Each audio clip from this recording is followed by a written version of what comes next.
మేడ్చల్ జిల్లా గట్కేసర్లోని వంతెన నిర్మాణం 17 ఏళ్లుగా అసంపూర్తిగానే ఉండడంపై స్థానిక మహిళలు తీవ్ర ఆగ్రహం వ్యక్తం చేస్తున్నారు. అధికారుల నిర్లక్ష్యం వల్ల వేలాది మంది ప్రజలు తీవ్ర ఇబ్బందులు ఎదుర్కొంటున్నారని వారు ఆవేదన వ్యక్తం చేస్తున్నారు. వంతెన పూర్తి కాకపోవడంతో బాలాజీనగర్, గుంటిగూడెం, కొండాపూర్, ద్వారకానగర్ వాసులు బయట ప్రపంచంలోకి రావాలంటే అదనంగా 5 కిలోమీటర్లు ప్రయాణించాల్సి వస్తోంది. ఆటో ఛార్జీల కోసం సామాన్యులు భారీగా ఖర్చు చేయాల్సి వస్తోంది. రాత్రి వేళలో ఆ ప్రాంతం చీకటిమయంగా ఉండడంతో మహిళలు, విద్యార్థులు ఒంటరిగా నడవడానికి భయపడుతున్నారు. ఓఆర్ఆర్ దగ్గర వంతెన పనులు వందలాది మంది కార్మికులతో వేగంగా జరుగుతుంటే ఇక్కడ 17 ఏళ్లుగా ఎందుకు ఆగిపోయాయని మహిళలు ప్రశ్నిస్తున్నారు.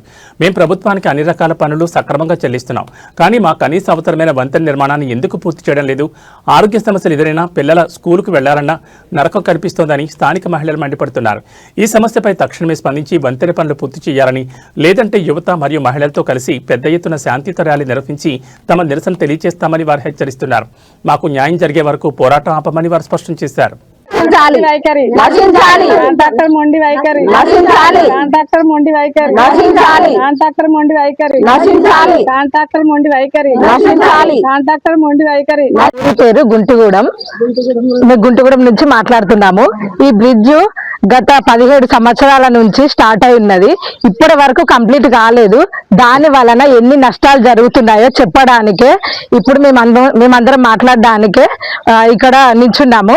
ఎన్నో సంవత్సరాల నుంచి కంప్లీట్ కాంది. చిన్న చిన్న ప్రాజెక్ట్సే అవుతున్నాయి. ఇది పెద్ద ప్రాజెక్ట్ కూడా కాదు కదా. ఇంత చిన్న ప్రాజెక్టు కంప్లీట్ కావడానికి 17 సంవత్సరాలు పడుతుందా? దీని వెనకాల ఎవరెవరు ఉన్నారు, ఏంటి? దీన్ని పట్టించుకోకుండా ఇలా వదిలేస్తే ఎంత ఎంత పెద్ద పెద్ద ప్రమాదాలు జరుగుతాయి, యాక్సిడెంట్లు జరుగుతున్నాయి, ఎన్ని నష్టాలు జరుగుతున్నాయి. ఎవరికేమన్నా జరిగినా కానీ సడన్ గా ఏదైనా క్యాబ్ బుక్ చేసుకోవాలన్నా ఏవి రావు, ఆటోలు రావు. ఫర్ ఎగ్జాంపుల్ ఆటో రమ్మని చెప్పినా కానీ ఇప్పుడు పేద ప్రజలు ఉంటారు, వాళ్ళకి ఏమైనా అయితే సడన్ గా వాళ్ళు వచ్చి తీసుకెళ్ళడానికి ఒక 400-500 అంటే వాళ్ళకి అవుతుందా? కాదు. వాళ్ళు బతికేదే కొన్ని పైసలతో రోజు వచ్చే కూలికే వాడు పెడితే తర్వాత హాస్పిటల్కి దానికి దీనికి ఎలా జరుగుతుంది? ఒక అంబులెన్స్ రావాలన్నా చాలా కష్టంగా ఉంది. మేమంతా లాంగ్ రామమ్మ, మీరు కొంచెం ఇక్కడ రండి అంటున్నారు. రోడ్ క్రాస్ చేయాలన్నా కానీ చాలా కష్టంగా ఉంది.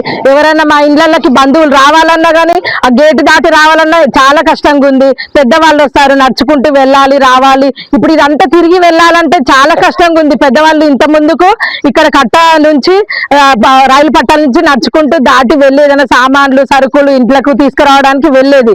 ఇప్పుడు పెద్దవాళ్ళకి ఇప్పుడు ఎవరు లేని వాళ్ళు ఉంటారు, కొడుకులు, బిడ్డలు లేని వాళ్ళు వెళ్ళి నడుచుకుంటూ అంత దూరం నుంచి వెళ్ళాలంటే ఎలా తెచ్చుకుంటారు? ఇవన్నీ ఎప్పుడు కంప్లీట్ అవుతుంది? ఇవన్నిటికి ఎప్పుడు పరిష్కారం చూపిస్తారు మీరు? ఎలా జరుగుతుంది ఈ ర్యాలీ? రేపు జరిగే ర్యాలీలో మేము చాలా మంది వచ్చి మేము పార్టిసిపేట్ చేయాలనుకుంటున్నాము. ఇంకా ఎన్నో ప్రమాదాలు జరుగుతున్నాయి. పిల్లల స్కూల్ వెళ్ళాలన్నా చాలా ఇబ్బందిగా ఉంది. ఇప్పుడు ఇన్ని రోజుల నుంచి ఉన్న బస్సు ఫీజుకి ఇప్పటికి చాలా తేడా ఉంది. ఒక 1%, 2% అనుకుంటే కనీసం ఒక 100లో ఒక 70% ఇంకా ఎక్కువ ఫీజు కంటే ఎక్కువ అవుతుంది. गुंटीगुड़े से बात कर रहे हैं, पूरे लेडीज जमा होते हैं, कुछ भी सहूलत नहीं रही यहाँ पे, ना बस है ना ऑटो है ना कुछ भी नहीं. ब्रिज बना रहे बोल के बोल रहे, ब्रिज अभी तक नहीं बना. बच्चों को स्कूल को आने जाने कितनी प्रॉब्लम चल रही, पट्टियों करने से आने जाने बहुत परेशानी हुई पड़ रही है बस से.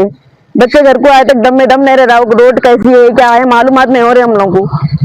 रोड सही कब बनाते, अपना बनाते बोल के बोले अब तक नहीं बनाए. ब्रिज भी हो 17 साल हो गया, आगे अपना गांव में आके 20 साल हो गया हमको, अब तक कोई चीज की सहूलत नहीं है हम लोग यहाँ पे. अब ना कर रहे हैं क्या खरीदते, अब ऑटो के टाइम पे आके ठहरते, फिर उसके बाद फिर फटकते नहीं. आप लोग कोई चीज को भी नहीं मिलते यहाँ पे. आप कितने को तो आगे वहाँ पे बोले तो भी हाँ बनाते करते बोल के बोलते भाई कोई चीज में भी नहीं आते आप लोग नजदीक. एम्बुलेंस आओ बोल के बोले तो हमारे घर में हमारी दादी का भी इंतकाल हो गया. एम्बुलेंस आती बोल के बोले अब तक आई उन्होंने घर में उनका डेथ हो गया. हम लोग మాకు మాధవరెడ్డి బ్రిడ్జ్ పై నుంచి 10 కిలోమీటర్ల దూరం ఉంది. అక్కడి నుంచి ఇక్కడి నుంచి అక్కడికి వెళ్ళాలంటే చాలా దూరం ఉంది. బస్సులు రావు, కార్లు రావు, ఆటో రాదు. మా పిల్లలు స్కూల్కి వెళ్ళాలన్నా చాలా కష్టం ఉంది.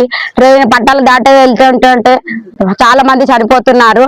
మాకు చాలా ఇబ్బంది ఉంది. ఎక్కడికి వెళ్ళాలన్నా ఇక్కడ గుంటిగూడెం చాలా దూరం ఉంది, లోపలికి ఉంది, ఎవరు రారు దీంట్లోకి. చాలా వెళ్ళాలంటే చాలా దూరం ఉంది.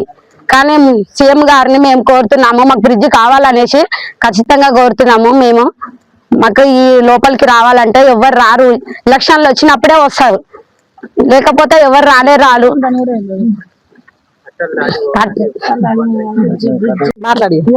సార్ మా సంగతి ఏంటి? గుంటుగూడెం సంగతి ఎవరు పెద్ద మనిషి మాటకు ముందు వస్తున్నా చేస్తున్నా అంటుండు. ఏం చేస్తుండు? మా పిల్లలు మేము వస్తున్నాం ఇక్కడ గూడెముల ఏమన్నా అంటే నీళ్ళు లేవా, నగలు లేవా, నీ లేవా అంటే ఉందా మాకేమైనా చేస్తుండ్రా? బిరుదు కాకపోతే అందరం ఆడ తలకాయ అద్దం పెట్టి పంతము ఏ పెద్ద సారో మరి ఆయన అద్దం పెట్టి పండి పెద్ద కాగితం రాసి పెడతాం ఆడ. ఎవరాళ్ళు మాకు బిరుదు వేయనోళ్ళు ఏం పవాలం ఉన్నది? పోవాలంటే కాళ్ళతోటి చస్తున్నాం మేము. ఒక ఆటో రమ్మంటే 300, 400, 500 ఏరికలు పెట్టాలి మేము. ఉప్పుతోకు తింటే కష్టం ఉంది. నేను అది చేస్తాను, నేను ఇది చేస్తాను అంటాడు. ఆ సార్ వస్తాడు, ఇది చేస్తా అంటాడు. ఈ సార్ వస్తాడు, ఇది చేస్తా అంటాడు. ఏ సార్ లేదు మాకు మా ఊరికి. ఇంకా ఎన్ని ఏళ్ళు పడుతుంది బిరుదుకు? వచ్చినా ఎట్లా దిగుతుర్రు, దిగమిగుతుర్రు, మాకు ఏం చేస్తలేరు. మేము మాధవరెడ్డి బిరుదు కడితే వస్తున్నాం, ఎంతగానో రావాలి. మా పిల్లలు దేనికైనా పిలిస్తే అస్సలు వస్తలేరు. మా పిల్లలు సాగులకు వస్తలేరు, బతుకలకు వస్తలేరు. మహిళలం మేము. మాకు రోడ్డు పోవాలంటే చాలా ఇబ్బంది అవుతుంది. ఆ రోడ్డు పనులు సగం చేస్తున్నారు, సగం ఆపేస్తున్నారు. ఇక్కడ ఆపేసి అక్కడ హైవే దిక్కు చేస్తారు అట. ఇక్కడ ఆపేసి మేము అందరం ఎట్లా వెళ్తాం? మాకు పోవాలంటే 5 కిలోమీటర్లు అవుతుంది. ఆటోలు వస్తలేవు, బస్సులు వస్తలేవు. మాకు మగవాళ్ళు టైంకి ఇంటికాడ ఉండరు. మళ్ళీ మేము పోవాలంటే పిల్లలతో ఇబ్బంది అవుతుంది. పిల్లలు కూడా కాలేజీకి పోయి రావాలంటే చాలా ఇబ్బంది పడుతున్నారు. మాకు రోడ్డు కావాలన్న ఖచ్చితంగా. ఎగ్జామ్స్ ఉన్నప్పుడు రోడ్డు దాటాలంటే చాలా ఇబ్బందులు పడుతున్నారు. ఆటోలు బుక్ చేసుకున్న 500, 300 అడుగుతున్నారు. అంత పెట్టుకునే పరిస్థితి కూడా మాకు లేదు. బండ్లు లేవు మళ్ళా టైంకు.